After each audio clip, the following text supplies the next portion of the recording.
how to create a Moonpay account. So if you want to create a Moonpay account, then first you need to install the application from your Play Store or your App Store.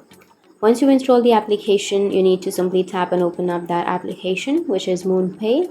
And now to create your account, you can continue with your email or you can continue with your Google. So I'll be choosing Google, which will be the easiest way to create an account.